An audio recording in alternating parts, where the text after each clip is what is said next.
이스라엘 백성들은 매해 3대 명절을 지키고 있습니다. 첫 번째로는 애굽 땅에서 해방된 날을 기념하며 유월절을 지키고 있습니다. 그리고 두 번째로는 2월절로부터 7주간이 지나서 지키는 절기인데 77절이라고 합니다. 일주일씩 7번 지난다. 그래서 77절이라고도 하고 그때가 50일째 되는 날이니까 오순절이라고도 그렇게 말합니다. 근데 이때는 보리와 밀을 추수하는 때이기 때문에 보리와 밀을 추수해서 하나님 앞에 감사하며 예배를 드립니다. 그래서 맥추절이라고도 그렇게 말합니다. 세 번째로 이스라엘 백성들은 명절을 지키게 되는데 장막절을 지킵니다. 이스라엘 백성들이 애굽에서 430년 만에 해방을 받고 가나안 땅으로 들어가게 되는데 가나안 땅으로 들어가기 전에 40년 동안 광야에서 살았습니다. 이때에 그들은 천막을 치고 살았지만 하나님이 구름기둥과 불기둥으로 그들을 인도하시고 또 먹을 것을 주시고 그들이 40년 광야에서 사는 동안 하나님이 그들과 함께 동행해 주셨습니다. 이것을 기념하면서 하나님께 감사하는 절기인데 이때가 가을 추수를 하는 때입니다. 그래서 밭에 있는 논에 있는 모든 곡식들과 과일을 다 추수를 하고 이제 겨울을 지나기 위해서 저장을 하면서 하나님의 은혜 감사해서 지키는 절기다. 그래서 이를 가리켜서 또 수장절이라고도 그렇게 말합니다. 얻을 숫자, 저장할 저자, 장자.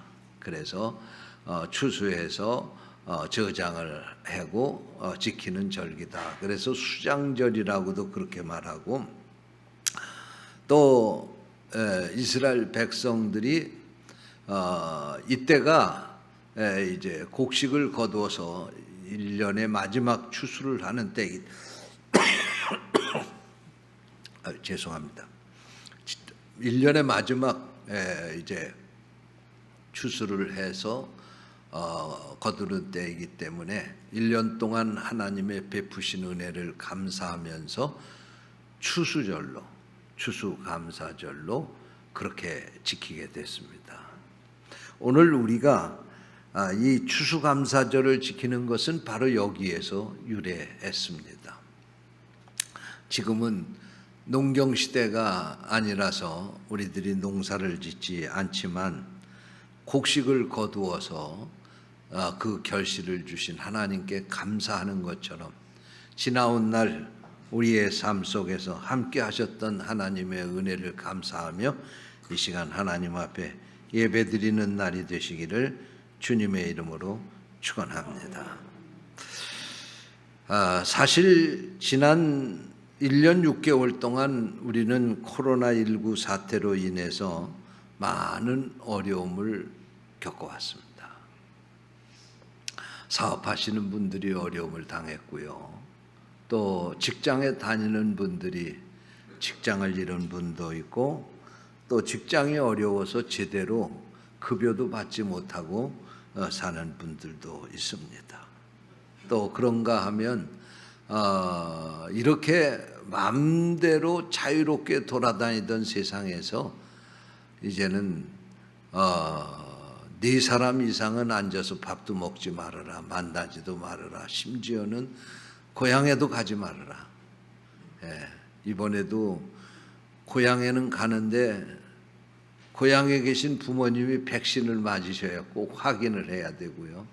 그러면 가족이 8명까지는 모일 수 있다고 합니다. 나는 이런 대책이 어디서 나왔는지 모르겠어요. 부모님 만나는 것까지 이렇게 통제하고 이렇게 그러면서 백화점에는 사람 모이는 거 다 내버려 두고 지하철은 콩나물 시루처럼 타고 다니는 거 다 내버려 두고 왜 부모는 만나러 못 가게 하는지 모르겠어요. 여러분, 그래도 부모는 꼭 핑계 대지 마시고, 부모 만나러 가지 말라고 그러니까 집안에 있는 줄 아는데 천만의 말씀입니다. 관광지에 가면은요, 다 부모 안 만나러 간 사람들이 그곳에 다 가 있어요. 그렇게 가지 말고 가서 부모님 꼭 만나고 오시기 바랍니다. 부모님은 언제까지 우리 곁에 있는 게 아닙니다. 그러니까 마스크 쓰고라도 가서 부모님 꼭 뵙고 오시기 바랍니다. 할렐루야. 이러한 어려운 상황 가운데서 과연 감사할 수 있을까? 뭐가 하나님께 감사할 게 있다고 감사하냐? 이렇게 어려운 가운데 살아가고 있는데, 그래도 우리 성도들은 감사할 수 있다고 대답해야 됩니다. 할렐루야. 왜냐하면 우리의 믿음은 환경을 초월하는 것입니다. 우리의 감사도 환경을 초월한 감사를 하나님께 드려야 됩니다. 범사에 감사라고 하는 말씀이 바로 그 말씀입니다. 왜 하나님께 감사해야 됩니까? 이 어려운 상황 가운데서도 우리가 감사해야 할 이유는 1년 365일 어느 한순간도 우리는 하나님의 도우심 없이 살 수 없는 존재이기 때문에 그렇습니다. 그러므로 날마다 진정으로 하나님의 은혜를 감사하며 살 수 있게 되시기를 주님의 이름으로 축원합니다. 저는 오늘 본문 말씀을 가지고 세상에서 살다 보면 이런 제목으로 말씀을 전하려고 합니다. 성령께서 이 말씀을 듣는 우리를 깨우쳐 주시기를 원합니다. 우리들이 자주 사용하는 말 가운데 당연하다, 그런 말이 있습니다. 당연하다. 이 말은 국어사전에 보니까 앞뒤 사정을 놓고 볼 때 마땅히 그러하다 하는 뜻이라고 그렇게 나와 있더라고요. 우리가 이 세상을 살아가게 될 때에 앞뒤 사정을 살펴보고 마땅히 그럴 때는 당연하다 그렇게 말한다는 거예요. 여러분, 우리가 세상에서 살다 보면 당연한 것이 있습니다. 당연한 것이 있어요. 예를 들자고 하면 한 남자가 한 여자와 결혼을 해서 가정을 이루어 살게 되면 남자는 남편이 되고 여자는 아내가 되는 것이 당연한 것입니다. 글쎄 모르겠어요. 앞으로는 요즘에 이상한 법을 국회에서 만들려고 그럽니다.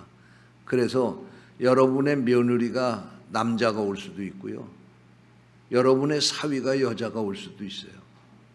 지금 미국이나 다른 나라들에서는 지금 그 법이 다 통과돼서 지금 법적으로 부부가 남자끼리 만나도 부부, 여자끼리 만나도 부부를 인정하는 세상이 됐어요. 그러나 그건 성경적은 아닙니다. 그래서 이 부부가 같이 살면서 자식을 낳게 되면 이제 이 부부는 부모가 되는 것입니다. 이것은 당연한 겁니다. 자기가 낳은 자식이기 때문에 부모가 되는 것은 당연한 거 아니겠어요?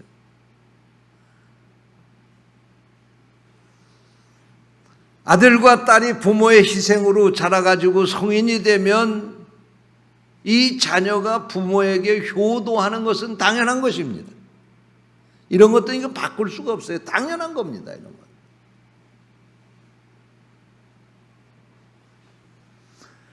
학생이 학교에 가는 거 당연한 거고 성도가 교회 오는 거 당연한 거 아니겠어요? 요즘 세상이 잘못되니까요, 성도가 교회 오는 게 당연하지 않은 세상이 됐어요. 직장 생활하는 사람이 직장에 출근하고 저녁에 퇴근해서 돌아오는 거 당연한 겁니다. 형제 자매가 서로 사랑하고 돌보는 거 당연한 겁니다. 이렇게 세상에는 보면은 당연한 것이 있어요. 이거 바꿀 수 없는 당연한 것이 있습니다. 그런데 두 번째로 당연한 것 가운데도 우리가 보게 되면 당연한 것이 아닐 때가 있어요. 우리는 당연하다 그렇게 말하는데 당연하지 않을 때가 있어요. 성경 민수기 13장 14장에 보면 이스라엘 백성들이 출애굽해가지고 가나안 땅에 들어가기 위해서 가나안 목전 바란 광야까지 오게 됩니다. 거기서 모세가 이스라엘 12지파 가운데서 대표 한 사람씩, 족장들 대표 한 사람씩 뽑았습니다. 그래서 12사람을 가나안 땅에 들여보냅니다. 정탐하고 돌아오라고 들여보냅니다. 그들이 40일 동안 가나안 땅을 다 두루두루 살피고 돌아와서 이제 기다리고 있는 이스라엘 백성들 앞에서 보고를 합니다. 똑같은 날 똑같은 시간에 똑같이 출발해서 똑같이 보고 똑같이 돌아왔으면 보고도 똑같아야 될 거 아니겠어요? 그런데 그 보고는 둘로 나눠졌어요. 12사람 가운데 10사람 보고합니다.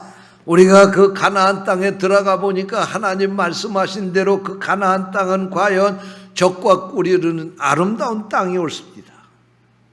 하지만 그 땅에 살고 있는 안악자손들을 보니까 그들은 기골이 장대하고 힘센 장수올시다.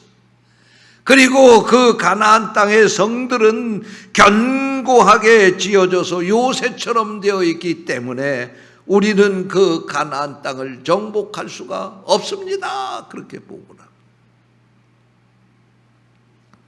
그들은 가나안 땅에 못 들어가는 것이 당연하다는 것입니다. 그들의 눈에 볼 때 그 가나안 땅에 사는 족속들이 기골이 장대한 힘센 장수 거인이기 때문에 자신들과 비교해 보면 이스라엘 백성들은 메뚜기 같이밖에는 보이지 않는다는 것입니다. 그래서 우리는 가나안 땅에 들어갈 수 없다고 그렇게 보고를 했습니다. 여러분, 이들이 생각하는 이 당연이라고 하는 생각은 그들의 생각일 뿐이지 하나님의 뜻은 달랐습니다. 하나님은 그 성이 아무리 견고하다 할지라도 그 가나안 땅에 지금 살고 있는 족속들이 힘센 장수요 거인이라 할지라도 하나님이 이스라엘 백성들을 그 땅에 들어가서 그들을 물리치고 그 성을 무너뜨리고 그 땅에서 살도록 계획하고 계셨던 거예요. 사람의 눈에 볼 때는 당연한 것이었지만 하나님의 눈으로 볼 때는 당연한 것이 아니었습니다.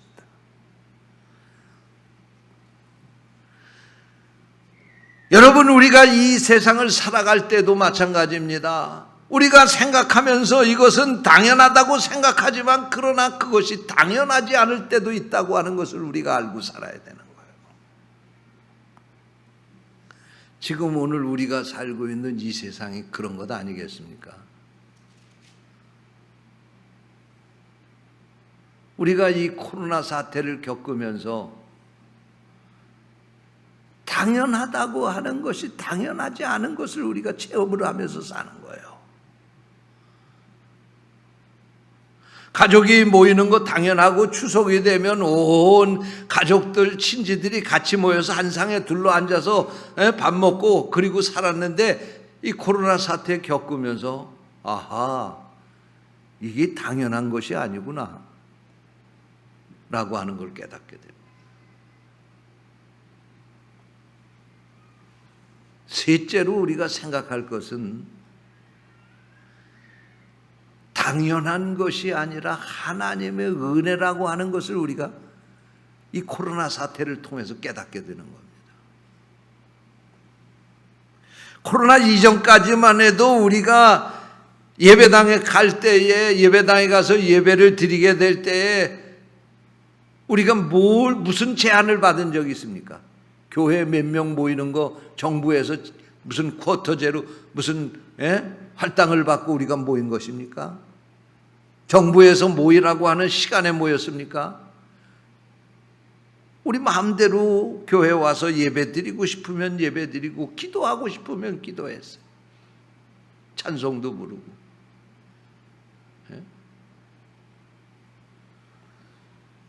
많이 모일수록 더 좋았고 그것이 우리는 당연하다고 생각을 했습니다. 모이면 마음껏 찬송 부르고 기도하고 찬양사역팀의 찬양을 통해서 천국의 문이 열리고 찬양대의 찬양을 통해서 우리의 마음 문이 열려서 말씀을 전할 때 그 말씀 통해서 은혜가 쏟아졌습니다.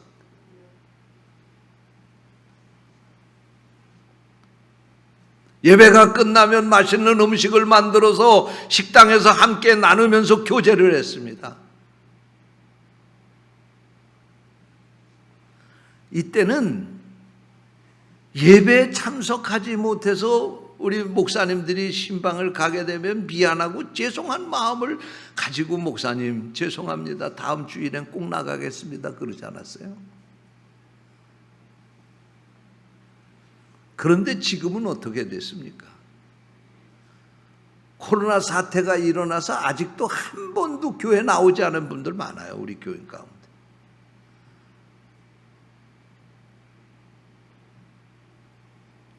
조금 좀 자유스러워져서 목사님들이 신방을 가거나 아니면 전화를 하게 되면 코로나 사태 이전에는 목사님 예배 참석 못해서 죄송합니다, 미안합니다 그랬는데요. 요즘엔 당당합니다. 요즘 같은 시대에 무식한 사람이나 교회 가는 거지. 그렇게 생각하는 것 같아요.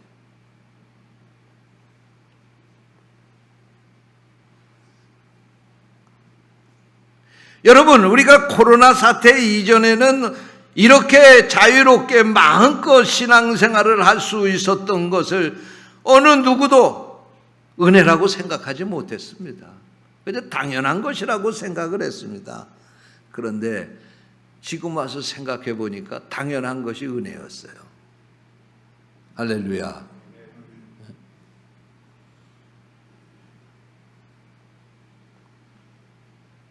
이것들이 결코 당연하지 않았구나. 그런 것을 깨닫게 되는 겁니다. 여러분, 우리가 분명히 알아야 됩니다. 지금 우리가 살아서 숨쉬고 있는데 지금 우리가 살아서 숨쉬고 있는 것이 당연한 것입니까? 마땅히 살아야 할 사람이기 때문에 오늘 우리가 살아있는 것입니까? 지금 우리가 병들지 않고 교통사고 당해서 병석에 누워있지 않고 건강한 모습으로 이 자리에 나왔다고 해서 여러분 이것이 당연한 것입니까? 우리가 건강한 것이 당연히 건강한 것입니까? 절대로 당연하지 않은 것입니다. 우리가 살아있는 것은 당연한 것이 아니라 이 코로나 사태를 겪고 보니까 하나님께서 우리의 생명을 지켜주셨기 때문에 살아있는 거구나. 하나님이 나를 지켜주셨기 때문에 코로나 걸리지 않고 이렇게 건강하게 살아가고 있는 거구나. 많은 사람들이 코로나 걸려서 죽어가고 있지만 하나님이 내 생명을 연장시켜 주셔서 나는 이렇게 멀쩡하게 오늘 교회에 나와서 예배드리고 있구나. 그런 것을 깨닫게 되는 것입니다.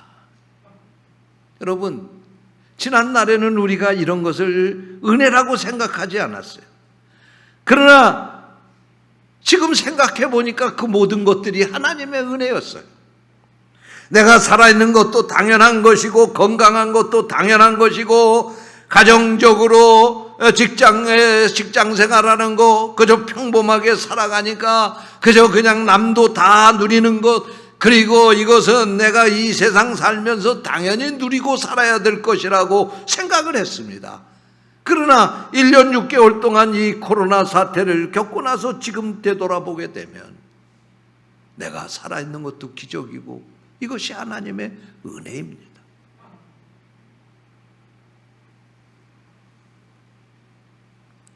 또한 지금도 우리의 주변에 보면 얼마나 많은 어려운 사람들이 있습니까? 어떤 아이들은 부모가 없어서 남의 손에 의해서 키움받고 있고, 어떤 가정에는 자녀가 없어서 노후를 외롭게 지내는 가정이 있습니다. 어떤 사람은 돈이 없어서 마음껏 먹을 것을 사 먹지 못하고 살아가는 데 많은 어려움을 겪고 있습니다. 어떤 사람은 모든 것을 다 가지고 있어도 병들어서 오늘 내일 하며 하루하루의 그 순간이 얼마나 소중한지를 절절히 느끼며 살아가는 이웃들이 있습니다. 그런데 나는 너무나도 배짱도 좋지, 이렇게 사는 것을 당연하다고 생각합니다. 내가 열심히 살았기 때문에, 나름대로 건강관리도 잘했기 때문에 내가 오늘 이렇게 건강하게 사는 것 당연한 것이라고 생각합니다. 당연하게 생각하기 때문에 은혜로 여기지 않습니다. 그래서 감사를 모르는 것입니다. 당연하게 여기니까 감사할 것이 없는 것입니다. 사랑하는 성도 여러분, 오늘 내가 이 자리에 있다고 하는 것, 이것이 바로 하나님의 은혜인 줄로 믿으시기 바랍니다. 영적으로 생각해 보면 오늘 내가 예수를 믿고 이 자리에 앉아 있다고 하는 것, 이게 당연한 것입니까? 당연히 내가 천국에 가기로 예정되어 있었던 사람입니까? 예수님이 당연히 나를 구하기 위해서 이 세상에 오셨고, 또한 당연히 예수님이 십자가에 달려 돌아가셔서 나를 구원하셨고, 그 결과로 내가 하나님의 자녀가 된 것입니까? 여러분, 뭐가 내가 잘난 것이 있어서 하나님이 나를 자녀로 삼아 주셨겠어요? 이게 다 하나님의 은혜지요.